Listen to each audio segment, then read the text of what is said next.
Vous revenez sur une autre forme de menace terroriste. On s'arrête sur la jeune Mila. Mila qui est menacée de mort. Elle a tweeté ces dernières heures: ce pays est foutu, ça m'écoeure, après une interpellation de quelqu'un qui la menaçait.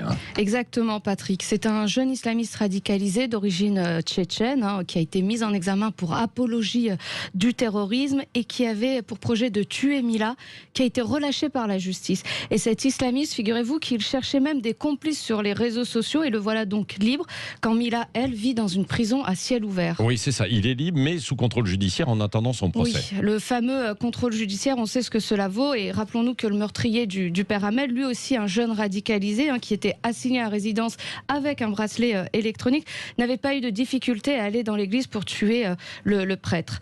Et on enrage quand on voit que des magistrats préfèrent laisser en liberté une bombe à retardement plutôt que de protéger une jeune fille qui, elle, n'a rien fait, si ce n'est que répondre à des insultes homophobes sur un réseau social et user, même vulgairement, et ça, ce n'est pas interdit, de sa liberté d'expression. Et on enrage en voyant que cette naïveté de certains magistrats devient parfois une complicité face aux radicalisés. Oui, et qui est ce jeune Tchétchène, réfugié politique Ah, que la République est bonne fille, mon cher Patrick. Elle offre le statut de réfugié politique et elle protège ses ennemis. Cela ne vous rappelle pas un autre profil?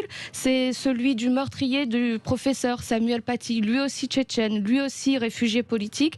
La Tchétchénie, dont le président de la République avait minimisé l'assassinat, tenu des propos anti-français et accusé même Emmanuel Macron d'être le chef de file des terroristes. Vous pensez que ce jeune Tchétchène radicalisé a fait l'objet d'une expulsion vers son pays d'origine?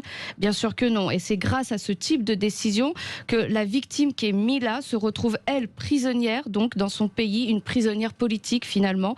Et la libération de 250 condamnés pour terrorisme islamique d'ici 2022 n'arrangera rien pour elle. Ce sont des radicalisés qui n'ont pas renoncé à leur idéologie mortifère, des dangers publics que la police et évidemment les services de renseignement ne réussiront pas à tous surveiller. Oui, Lydia Guirousse, est-ce que donc Mila a raison quand elle écrit que ce pays est foutu? Raison, ou en partie en tout cas? Mais malheureusement, en partie, oui. Et les fossoyeurs de ce pays sont ceux qui détournent le regard, ceux qui prônent la résistance avec des bougies au balcon ou des verres à la terrasse des cafés au lendemain des attentats du 13 novembre, dont le procès va s'ouvrir, ceux qui prônent l'ouverture à tout, même à l'obscurantisme. Ce pays est foutu en partie lorsqu'il relève la tête. Ça ne dure jamais longtemps et la résilience rime de plus en plus avec la résignation. Et ce pays est en partie foutu car on trouve toujours des collabos pour dire qu'elle l'a bien cherché ou qu'elle a été trop loin. Et donc ce pays est en partie foutu. Effectivement, Mila a raison.